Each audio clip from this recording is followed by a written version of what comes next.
அண்மை செய்தி. இந்தியாவின் பஞ்சாப், ராஜஸ்தான், காஷ்மீர் என 3 மாநிலங்களை குறிவைத்து பாகிஸ்தான் ராணுவம் நேற்று இரவு ஏவுகணைகளை வீசியதாக தகவல் வெளியாகியிருக்கிறது. இதுகுறித்தான விவரங்களை வழங்கவிருக்கிறார் செய்தியாளர் ராஜகுமரன். ராஜகுமரன், விவரங்கள். நேற்று இரவு முதல் இன்று அதிகாலை வரை இந்தியாவின் 15 நகரங்களை குறிவைத்து ஏவுகணைகளை பாகிஸ்தான் வீசியிருக்கின்றது என்ற ஒரு அதிர்ச்சிகரமான தகவல் தற்போது கிடைக்கப்பட்டிருக்கின்றது. ஏற்கனவே அமிர்தசரஸை நோக்கி ஒரு ஏவுகணை செலுத்தப்பட்டது. அந்த ஏவுகணையை நம்முடைய வான் பாதுகாப்பு அமைப்புகள் இடைமறித்து தாக்கி அழித்து விட்டன என்ற செய்தியை பார்த்தோம். அதிலும் குறிப்பாக S-400 ரகத்திலான அந்த வான் பாதுகாப்பு அமைப்புகள் தான் மிகச் சரியாக செயல்பட்டு அனைத்து ஏவுகணைகளையும் தாக்கி அழித்திருக்கின்றன. இந்த சூழ்நிலையில் பஞ்சாப் மட்டுமல்ல, பஞ்சாபோடு சேர்த்து மேலும் 2 மாநிலங்களை பாகிஸ்தான் குறிவைத்திருக்கின்றது என்பதும், அமிர்தசரஸ் மட்டுமல்ல, மொத்தமாக 15 இந்திய நகரங்களை பாகிஸ்தான் குறிவைத்து இந்த தாக்குதல் சம்பவத்தை நடத்த முற்பட்டிருக்கின்றது, ஏவுகணைகளை வீசி இருக்கின்றது என்ற தகவலும் கிடைத்திருக்கின்றது. அதன்படி இந்திய நேரப்படி நேற்று அதிகாலை இந்தியா எப்போது தாக்குதலை தொடங்கியிருந்ததோ அதே நேரத்தை 24 மணி நேரத்திற்கு பிறகு கணக்கிட்டு இன்று அதிகாலை 1 மணி முதல் இந்த ஏவுகணை வீச்சு சம்பவத்தை பாகிஸ்தான் தொடங்கியிருக்கின்றது. காஷ்மீரினுடைய அவந்திபுரா, ஸ்ரீநகர், ஜம்மு ஆகிய நகரங்களில் இருக்கக்கூடிய ராணுவ நிலைகளை குறிவைத்து ஏவுகணைகளை வீசியிருக்கின்றார்கள். பஞ்சாபை பொறுத்தவரை பதான்கோட், அமிர்தசரஸ், கபர்தலா, ஜலந்தர், லூதியானா, அதம்பூர், பதின்டா, சண்டிகர் ஆகியவற்றை குறிவைத்து ஏவுகணைகளை பாகிஸ்தானிடம் இருக்கக்கூடிய அந்த நவீன ஏவுகணைகள் வீசப்பட்டிருக்கின்றன.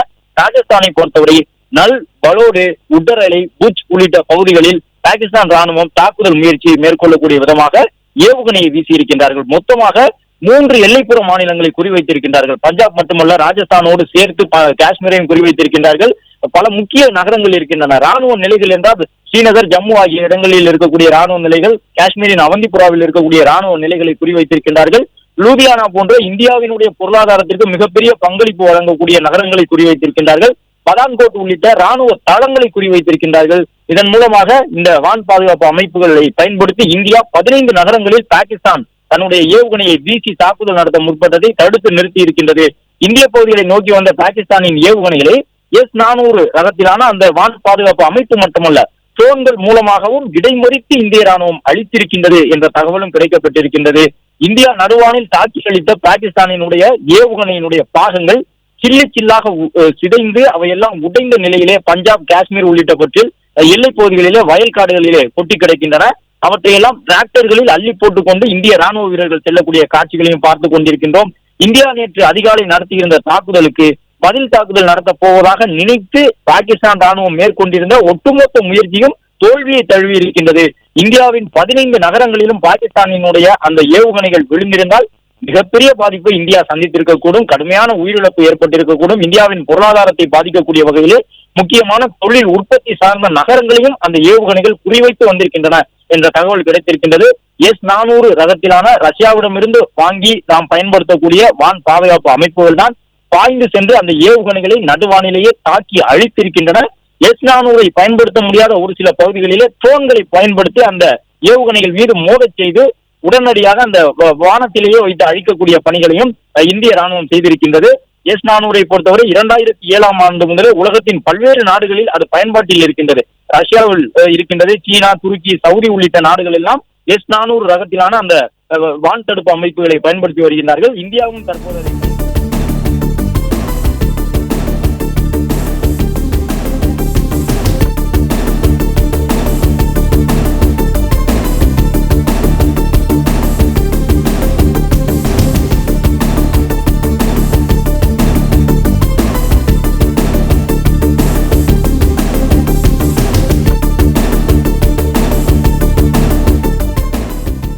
வான் பாதுகாப்பு அமைப்புகள் மூலமாகத்தான் மிகப்பெரிய தாக்குதல் முயற்சி தடுக்கப்பட்டிருக்கின்றது. பஞ்சாப், ராஜஸ்தான், காஷ்மீர் என்று 3 மாநிலங்களை குறிவைத்து இந்த ஏவுகணைகள் வீசப்பட்டிருக்கின்றன என்ற தகவல் கிடைத்திருக்கின்றது.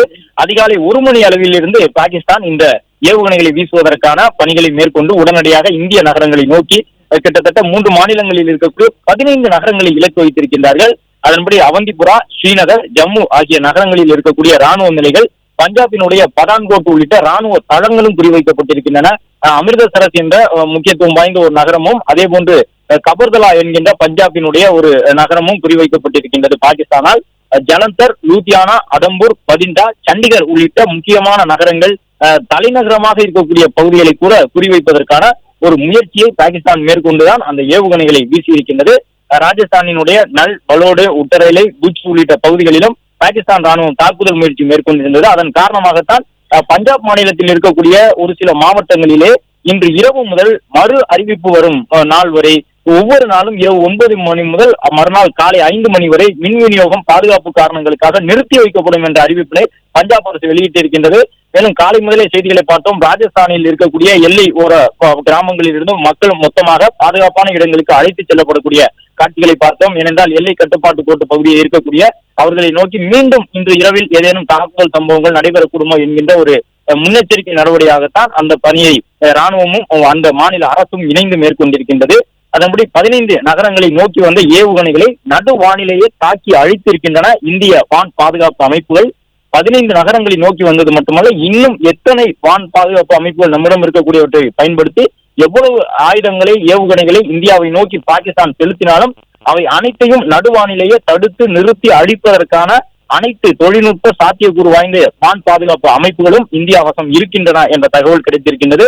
இந்த S-400 மட்டுமல்லாமல் ட்ரோன்களையும் பயன்படுத்தி பாகிஸ்தானில் இருந்து வரக்கூடிய அந்த ஏவுகணைகளை தடுக்க முடியும். நம்மை பொறுத்தவரை ரேடார் என்பது ஒரு மிகுந்த முக்கியத்துவம் வாய்ந்த ஒரு கண்காணிப்பு கருவியாக இருக்கின்றது. இந்தியா அந்த ரேடார் அமைப்பு முறையிலான தொழில்நுட்பங்களில் சிறந்து விளங்குவதன் காரணமாக இந்திய வான்பரப்பை நோக்கி எந்த ஒரு விமானம் வந்தாலும் அல்லது ஏவுகணைகள் போன்ற தாக்குதல் அமைப்புகள் வந்தாலும் கூட உடனடியாக ரேடார் எச்சரிக்கை வழங்குகின்றது. அந்த எச்சரிக்கையை தொடர்ந்துதான் ட்ரோன்களை பயன்படுத்த வேண்டுமா, S-400 ரகத்திலான வான் பாதுகாப்பு அமைப்புகளை பயன்படுத்த வேண்டுமா என்பதை முடிவு செய்து உடனுக்குடன் இந்திய ராணுவம் பதிலடி கொடுத்துக் கொண்டிருக்கின்றது. எனவே பாகிஸ்தான் ஒரு பக்கம் தன்னுடைய பாதுகாப்பு ஆலோசகர் மூலமாக இந்தியாவுடன் சமரசம் பேசுவதற்கான முயற்சியில் ஈடுபட்டிருக்கின்றார்கள். பாகிஸ்தானுக்கு உள்ளாக எந்த நகரத்தில் எப்போது எந்த மாதிரி தாக்குதல் நடக்கும், யார் தாக்குவார்கள் என்றே தெரியாத வகையிலே தொடர்ந்து பாகிஸ்தானுக்குள்ளாக ட்ரோன்கள் பறந்து கொண்டிருக்கின்றன. ட்ரோன்கள் திடீர் என பாகிஸ்தானில் இருக்கக்கூடிய ராணுவ நிலைகள் மீது விழுந்து கொண்டிருக்கின்றன. எனவே எந்த ஒரு ட்ரோனையும் தாக்கி அழிக்க முடியாத நிலையிலே பாகிஸ்தான் நாடு இருக்கின்றது. கிழக்கு எல்லையிலே இந்தியாவின் தாக்குதல், பதிலடி தாக்குதலை சமாளிக்க முடியாமல் தடுமாறி கொண்டிருக்கின்றார்கள். கராச்சி, ராவல்பிண்டி உள்ளிட்ட முக்கிய நகரங்களிலே எல்லாம் அந்த நகரங்களுக்கு உள்ளாக வரக்கூடிய ட்ரோன்கள் எங்கிருந்து வருகின்றன, யார் அனுப்புகின்றார்கள் என்பதையே தெரிந்து கொள்ள முடியாமல் மத்திய பாகிஸ்தான் பகுதியில் பாகிஸ்தான் தடுமாறி கொண்டிருக்கின்றது. இது பத்தாது என்று வடக்கு எல்லையில் இருக்கக்கூடிய பலுசிஸ்தான் போராளிகள் பாகிஸ்தான் ராணுவ வீரர்களை நோக்கி தொடர்ந்து தாக்குதலை நடத்தி கொண்டிருக்கின்றார்கள். பலுசிஸ்தான் வீரர்களுடைய, போராளிகளுடைய தாக்குதலை தாக்கு பிடிக்க முடியாமல் அங்கே இருந்த பாகிஸ்தான் ராணுவ வீரர்கள் இடம்பெயர்ந்து பாகிஸ்தானினுடைய இந்திய எல்லையை ஒட்டி இருக்கக்கூடிய நிலைகளுக்கு வந்து கொண்டிருக்கின்றார்கள் என்ற தகவலும் வெளியிடப்பட்டிருந்தது. ஒட்டுமொத்தமாக பாகிஸ்தான் தற்பொழுது அதனுடைய 4 பக்கத்தில் இருந்தும் அழிவை சந்தித்துக் கொண்டிருக்கின்றது என்று குறிப்பிடக்கூடிய விதமாக பாகிஸ்தான் நாடு ஒரு மிகப்பெரிய தீவிரவாதத்தை தொடர்ந்து ஆதரிப்பதன் காரணமாக அதன் காரணமாக சிக்கி தவிக்கும் நிலை உருவாகியுள்ளது.